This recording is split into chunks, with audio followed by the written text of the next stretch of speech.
Ayan, mga kasama namin.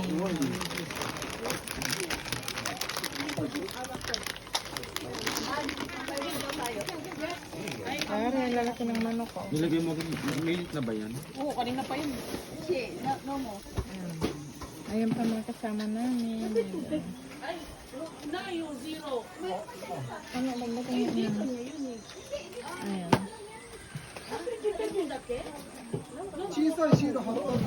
Mainit na yan, Jin? Ayan.